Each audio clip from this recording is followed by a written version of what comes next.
Salut à tous et bienvenue dans cette nouvelle vidéo. Donc aujourd'hui on va parler d'intelligence artificielle dans Gladys et notamment de ChatGPT et GPT-3. C'est une nouvelle intégration qui est sortie récemment et je voulais vous faire un peu une démonstration et vous montrer comment ça fonctionne dans Gladys. Donc avant de commencer, je voulais juste donner un petit peu de contexte. Qu'est-ce que c'est ChatGPT, GPT-3, OpenAI? Bon, j'imagine que vous avez entendu parler de ChatGPT, cette intelligence artificielle avec laquelle on peut discuter sur Internet. L'adaptation d'Angladis utilise l'API GPT-3. Au final, c'est un peu la même chose. Pour donner un peu de contexte, donc GPT-3, c'est un modèle de langage qui a été développé par une société qui s'appelle OpenAI et c'est sorti en 2020 sous forme d'une API. À la sortie de GPT-3, c'était le plus gros modèle de langage au monde avec 175 milliards de paramètres. Il faut imaginer, c'est vraiment un truc énorme. Je crois qu'on parle d'un modèle qui, une fois généré, pèse 800 gigas. C'est quand même assez gros. C'est un truc qu'on ne peut pas faire tourner sur une petite machine. C'est vraiment quelque chose qu'ils ont entraîné sur des GPU dans des énormes data centers et qui sort un énorme modèle qui n'est pas possible de faire tourner soi-même. Donc aujourd'hui, on est sous GPT 3.5, c'est une version un peu évoluée de GPT 3 qui a été réentraînée plus récemment et je crois qu'il est sorti en 2022. C'est cette version qu'on utilise dans Gladys, puisqu'en fait cette version est disponible sous la forme d'une API qui est payante. Bien sûr, bon, ça coûte très cher les GPU, ça coûte très cher d'entraîner ces modèles, et donc le business model d'OpenAI, c'est de vendre l'accès à cette API, et ça fonctionne en fait au token généré, c'est-à-dire que vous envoyez une question, ça va calculer la taille environ de cette question, il va vous générer une réponse et vous payerez à la taille de la question plus de la réponse. Voilà, c'est quelque chose comme ça. Et il faut savoir que c'est assez cher parce que effectivement ça met du temps et ça coûte très cher d'entraîner ces modèles pour l'instant. Espérons que le coût de l'API descende parce que je crois que plus le temps avance et plus effectivement ils vont être capables de descendre les coûts et peut-être qu'un jour on arrivera à une API qui sera beaucoup moins chère que ce qu'elle est actuellement. Pour entraîner ce modèle, donc GPT-3, ils ont utilisé en entrée des données vraiment vastes et énormes. Donc je vous ai mis un peu tout le dataset qui a été utilisé pour entraîner GPT-3. Common Crawl, je crois que c'est un ensemble de pages web qui ont été crawlées pendant 12 ans. C'est-à-dire de sites internet qui sont disponibles en libre accès. Ils ont pris tout ce modèle de données, ils l'ont entraîné dans GPT-3. WebText 2, je crois que c'est quelque chose du même genre. Books 1 et Books 2, donc c'est plein de livres. Et Wikipédia, c'est Wikipédia. Et donc ils ont pris toutes ces données, plein de pages internet, plein de livres Wikipédia, et ils ont entraîné un modèle qui du coup a la connaissance de tous ces datasets. Donc c'est quand même assez énorme. Et c'est quand même des quantités de données. Je crois que Common Crawls, pour donner un chiffre, je crois que c'est des pétabytes de données, donc c'est vraiment quelque chose de conséquent. Ce modèle, il a quand même des limites. Donc, comme je vous disais, GPT-3, c'est un modèle qui a été entraîné sur des données une fois, c'est-à-dire qu'ils ont utilisé un dataset fixe. Je crois que ça a été fait en 2021, la dernière fois qu'ils ont entraîné le modèle. Et une fois que le modèle est généré, le modèle, il n'est pas modifiable, il n'est pas live. Et du coup, si vous posez des questions à l'API sur quelque chose qui s'est passé depuis, quelque chose qui est lié à l'actualité, l'API n'est pas capable de répondre, va juste répondre avec des données erronées parce qu'elle connaît juste elle connaît juste ce qui s'est passé au moment où le dataset a été entraîné. Et surtout, comme je disais, c'est un modèle de langage. C'est pas une intelligence dans le sens où elle va être capable de faire des raisonnements logiques, des calculs. C'est vraiment un modèle qui est capable de, à partir de texte, générer du texte à partir de sa base de connaissances. Et donc, ça ne va générer que des résultats sur ce qui a été entraîné. Ce n'est vraiment pas une intelligence au sens qu'il n'y a pas une représentation de ce qui se passe dans l'intelligence. Néanmoins, c'est quand même très très puissant de pouvoir déjà juste, à partir d'un texte, générer un autre texte, et peut-être à l'avenir, être capable du coup de s'interfacer avec d'autres intelligences ou d'autres services qui, eux, font du raisonnement logique pour après pouvoir peut-être interroger GPT-3 sur des sujets plus mathématiques ou logiques. C'est des choses qui sont possibles, qui ne sont pas encore possibles actuellement. Donc dans Gladys, si vous suivez un peu le projet, la dernière version de Gladys intègre une intégration avec GPT-3 qui du coup vous permet de discuter avec l'intelligence Et l'intérêt dans Gladys, c'est pas juste de faire ce que ChatGPT est capable de faire, c'est-à-dire juste discuter sur des sujets ou lui demander de générer des lettres de motivation ou des trucs comme ça. Là, l'intérêt, c'est vraiment de pouvoir faire des commandes domotiques dans Gladys qui passent par l'API de GPT-3. Et donc, de pouvoir avoir un mix entre une intelligence hyper puissante et la puissance de Gladys sur la partie domotique. Donc, qu'est-ce qu'il est possible de faire avec cette intégration? Donc, ce qu'est capable déjà de faire ChatGPT, c'est de la discussion classique. Vous lui dites bonjour, comment ça va, qui es-tu, ce genre de choses. Tout ça, ça c'est la base. GPT-3, il le fait très bien. Ensuite, on peut lui demander plein d'informations dans Gladys. Vous lui posez des questions du quotidien, cuisine, bricolage, voilà. C'est quoi le temps pour faire un œuf mollet? Comment on fait un bœuf bourguignon en bricolage? Comment on perce un trou? J'en sais rien. Vous pouvez lui poser plein de questions. Et elle fouillera dans sa base de connaissances, qui est composée de Wikipédia, d'Internet. Donc il y a plein de choses qui sont dedans et qui du coup seront accessibles en une seule requête. Ensuite, vous pouvez faire des questions de culture générale, d'histoire. Ça peut être vraiment n'importe quoi. Tout ce qui est historique dans le passé et qui est sur Internet, souvent est facilement trouvable en demandant à GPT-3. Et voilà, j'ai mis tout ce qui est sur Internet, globalement. Si vous avez une question, qu'elle soit diverse ou variée, du moment que c'est quelque chose qui n'est pas lié à l'actualité, qui n'est pas du raisonnement logique, faire des calculs complexes et tout, ça sera vraiment pas bon. Là, pour le coup, tout le reste, elle est capable de répondre. Donc ça, c'est le fonctionnement de base de ChatGPT, mais qui est aussi disponible dans Gladys, hein, on en profite aussi. Mais là, ce qui est le plus intéressant, c'est de pouvoir aller plus loin et du coup demander à Gladys de faire des choses. Et là, vous allez voir que c'est assez puissant. Donc un classique, vous allumez la lumière, des lumières on-off, voilà, allume la lumière du salon, éteins la lumière du jardin, ce genre de choses. Vous pouvez le demander à Gladys, ça va passer par GPT-3, et ensuite on va récupérer dans Gladys la commande à faire, et Gladys va l'effectuer. Des déclenchements de scènes, vous avez créé des scénarios, je sais pas, un mode cinéma pour le simple d'histoire et pour pouvoir vous mettre tout le logement en mode cinéma, des lumières spécifiques, ce genre de choses. Et ben vous pouvez faire une scène cinéma, vous dites à Gladys, mets-toi en mode cinéma, mets la scène cinéma, ce que vous voulez. En fait, ce qui est intéressant, vous verrez lors de la démo, mais ce qui est assez intéressant avec cette intégration, c'est qu'en fait, au final, ce qu'on est capable de faire, on a déjà en fait un modèle de langage dans Gladys, on peut déjà poser des questions à Gladys hors GPT-3 et en pur local, mais la différence, c'est qu'on va comprendre que ce que l'utilisateur dit, si ça a été dit de la même façon que lorsqu'on l'a entraîné, avec un petit set de données. Sauf que là, on a vraiment une intelligence qui est capable de comprendre vraiment tout ce que vous dites. Et un humain, en fait, au final, des fois, c'est pas prédictible. On va lui dire, voilà, pour le cinéma, on dit mets le mode cinéma, ou on va pas forcément dire déclenche la scène qui s'appelle cinéma, entre guillemets, tu vois. Et donc, c'est là où c'est puissant GPT-3, c'est que vous lui dites un peu n'importe quoi et elle va pouvoir comprendre vraiment ce que vous voulez faire et vous aussi vous répondre avec quelque chose qui correspond vraiment à ce que vous voulez faire. Et ça, c'est vraiment intéressant, je vous montrerai des exemples. Récupération de la température d'une pièce, vous voulez savoir quelle température il fait dans le jardin, dans le salon, la cuisine. Si vous avez des capteurs de température, Gladys aura accès à ça et vous pourrez poser la question à GPT-3. Vous pouvez aussi demander une image de caméra. Vous voulez vérifier la caméra qui est dans l'entrée. Vous l'envoyez par message sur Telegram. Montre-moi la caméra du salon, de l'entrée, ce que vous voulez. Hop. Gladys pourra vous répondre et utiliser GPT-3 pour comprendre votre quête. Donc comme je vous disais, GPT-3 c'est une API qui est disponible uniquement en ligne, hein, c'est pas un modèle qui est open source, et même s'il était open source, c'est quelque chose de tellement grand et de tellement vaste et tellement impossible à faire tourner en local que de toute façon ça serait quelque chose qui ne serait pas possible de faire tourner sur vos instances à la maison, à part si chez vous vous avez un data center. Et donc nous on utilise cette API OpenAI, comme c'est une API qui est payante, forcément on ne peut pas le mettre ouvert comme ça. Donc ça passe par Gladys+, le service qu'on propose au-dessus de Gladys.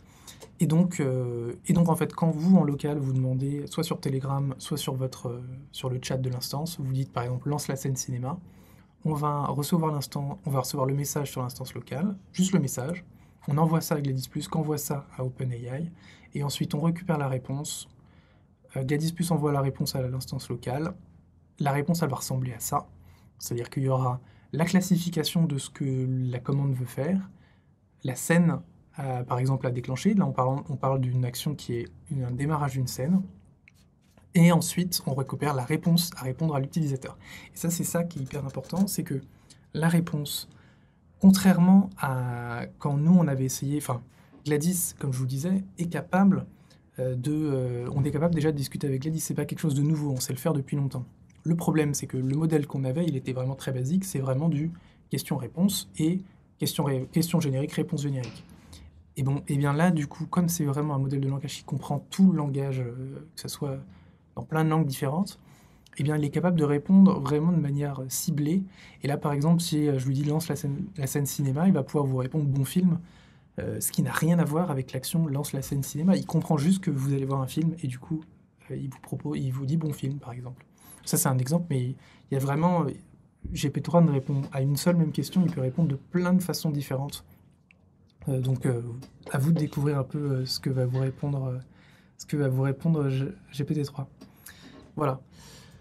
Voilà pour la partie présentation. Je pense qu'on va pouvoir passer sur la démo directement pour que je vous montre à quoi ça ressemble dans Gladys. Donc ça y est, on est dans Gladys. Vous voyez, j'ai créé juste un petit tableau de bord tout simple avec une caméra qui est une caméra factice. Hein, c'est pas chez moi l'image, c'est vraiment juste une image que j'ai prise sur Internet. Et donc on va se rendre dans l'onglet discussion. Et alors, déjà, comme je vous disais, on avait déjà un modèle de questions dans Gladys avant GPT-3 qui existe toujours et qui fonctionne toujours, hein, bien sûr. Ce modèle, donc, il a des avantages, il a des inconvénients. Ses avantages, c'est qu'il est en pur local, très rapide puisqu'il est en pur local comparé à GPT-3 qui est sur un serveur. L'inconvénient, c'est qu'il est très très limité. On ne pourra jamais atteindre la taille du modèle de GPT-3, même si on lui envoie plein de données. On n'a pas du tout ni les moyens, ni l'espace de stockage sur un petit Raspberry Pi, sur un petit NAS, de stocker un modèle. De stocker un modèle comme celui de GPT-3. Du coup, la décision que j'ai prise, c'était de créer une intégration séparée qui peut être activée ou désactivée pour ceux qui le souhaitent et qui permet du coup d'utiliser cette API. Donc là, j'ai rajouté, vous voyez, un petit onglet intégration avec GPT-3. Vous cliquez ici et là, ça me dit donc effectivement cette fenêtre de chat, elle est disponible uniquement via Gladys+.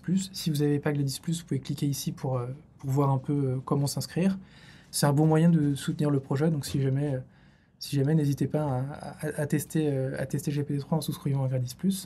Et si vous voulez du coup tester la partie discussion, j'ai rajouté un bouton activer GPT-3 dans le chat Gladys qui permet du coup, au lieu d'utiliser le modèle que vous avez en local, utiliser GPT-3 pour répondre aux questions. Donc là, je l'ai activé. Si vous le désactivez, vous pouvez le désactiver. C'est vraiment... voilà, vous pouvez l'activer, le désactiver à souhait. Ça n'engage à rien de l'activer une fois. Cette fenêtre ici, elle sert un peu de bac à sable. Donc elle est accessible que quand vous êtes sur Gladys+, donc plus.gladysassistant.com.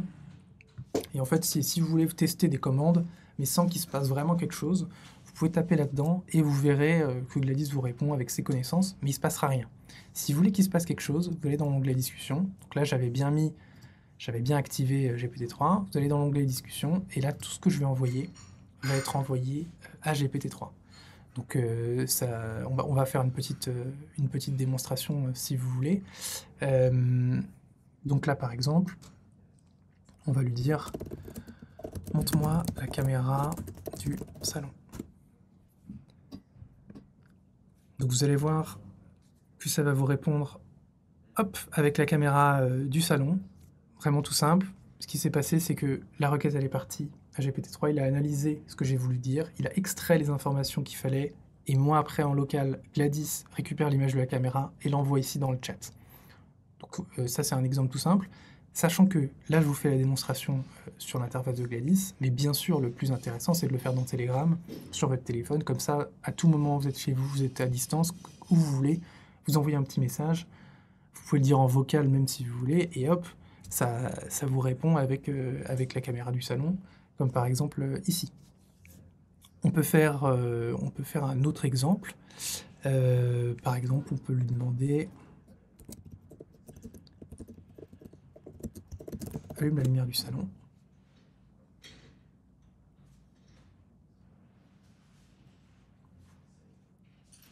Vous voyez, Voilà, hop. Alors ça, c'est vachement intéressant. Ce que je voulais vous montrer, c'était que justement, l'objectif de cette intégration, c'est aussi de communiquer avec vous au mieux sur ce qui se passe lorsque vous discutez avec Gladys. Là, par exemple, j'avais fait exprès de ne pas mettre la lumière accessible, et donc ça vous a répondu qu'il n'a pas réussi à allumer la lumière du salon. Ce que je vais faire, c'est que je vais rétablir ça pour vous montrer en direct ce que ça fonctionne bien. On peut continuer la démo. Donc là, je vais vous faire une démo via Telegram pour que vous puissiez voir sur le côté ce qui se passe dans la maison de Gladys. Donc là, je suis sur mon téléphone et je vais envoyer à Gladys, éteins la lumière du salon.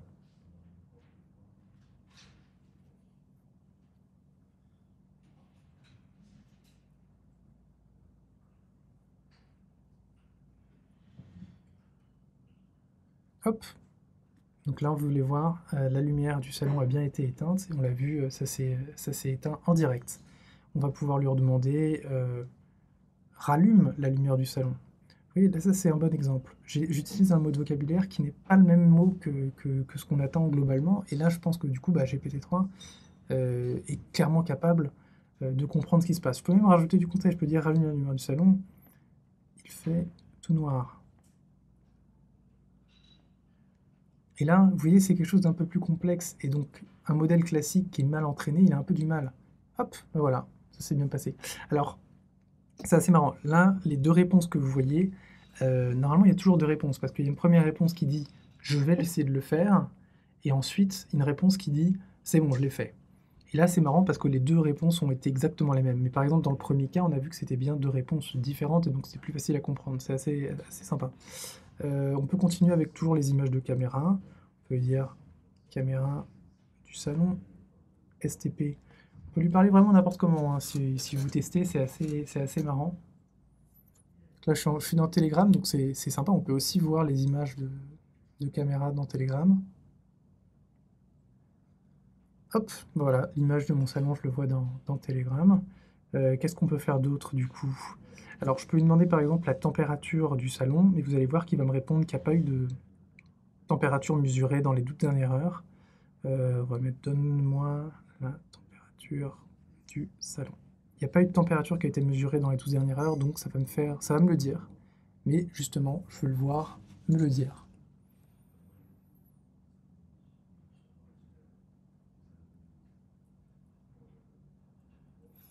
Voilà. Et donc après, on peut finir par quelque chose d'un peu plus classique lié à GPT-3. On peut lui demander « explique-moi comment cuire un œuf ». Un truc très simple, pour voir un peu s'il arrive à comprendre cette requête.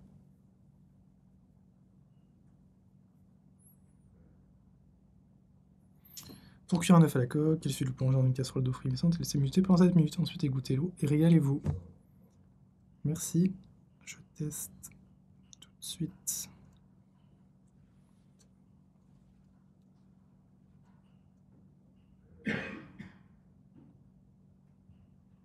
Je suis contente que ça vous plaise, bon appétit. Alors ça, c'est vachement intéressant parce que ce que vous voyez, c'est que chaque message qu'on envoie à GPT-3, dans Gladys, on l'a pensé pour qu'il y ait un historique des précédents messages. Donc là, ce que vous voyez, c'est que GPT-3 a répondu bon appétit parce qu'il savait qu'avant, on parlait d'une recette de cuisine. Donc elle a vraiment l'historique de cette conversation. Et donc si j'itère sur cette conversation, ça va vraiment devenir intéressant, là où le système précédent qu'on avait dans Gladys n'avait pas cet historique de discussion et donc n'était pas capable de rebondir sur des précédents messages. Ça fonctionne en tout cas. On peut poser plein de questions. Qu'est-ce qu'on peut poser comme question?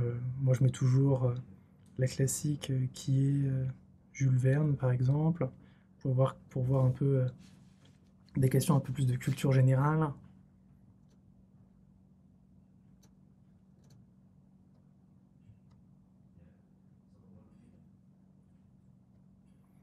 Voilà. Bon, voilà, j'espère en tout cas que ça vous plaît. Maintenant, c'est à vous de me dire ce que vous pensez de cette intégration. N'hésitez pas du coup à tester cette intégration, à voir un peu ce ce que vous récupérez comme réponse. Si vous voyez des bugs, n'hésitez pas à me le dire, bien sûr. Et comme d'habitude, si vous voulez qu'il y ait des nouvelles fonctionnalités autour de GPT-3, il ne faut pas hésiter à me le dire. Comme c'est un modèle qui est très puissant, c'est beaucoup plus simple d'ajouter des nouvelles questions, parce qu'en fait, on se base sur l'intelligence qui existe déjà et on récupère une classification qui est très très bonne et qui fonctionne sans trop bidouiller le truc, quoi. Et donc, ça permet de développer plus facilement des nouveaux sets de questions d'Angladis. Sachant qu'après, bah, il reste toujours la partie d'Angladis. Donc, si je lui dis, par exemple, si je code une nouvelle fonctionnalité pour, je sais pas, il y a allumer les lumières, si on veut allumer autre chose, ou on veut contrôler un autre type d'appareil, eh bien forcément, il faut coder la partie d'Angladis qui va faire la requête vers l'appareil en bout de course. Donc bien sûr, ça reste à faire, mais en tout cas, la partie contrôle, enfin, la partie compréhension du langage est déjà faite et fonctionne très bien avec GPT-3. Bien sûr, l'objectif n'est pas de remplacer l'intégration discussion qu'on a actuellement locale dans Gladys. Moi, je pense que les deux peuvent cohabiter. C'est deux intégrations qui fonctionnent différemment, qui sont complémentaires et qui visent deux publics différents. Je trouve que les deux sont intéressantes. Et bien sûr, la partie GPT-3, c'est aussi un peu un POC pour tester ce qu'il est possible de faire. Peut-être que l'API va évoluer, devenir encore moins cher et du coup encore plus accessible. Peut-être qu'au contraire, bah, va devenir plus cher parce que beaucoup de gens veulent s'en servir et ça ne fera pas trop de sens de l'avoir dans Gladys. Donc c'est quelque chose qui est un peu là en alpha pour tester. Et donc je suis preneur de vos retours. N'hésitez pas en tout cas si vous avez des questions, les mettre sur le forum comme d'habitude. Allez, bonne semaine.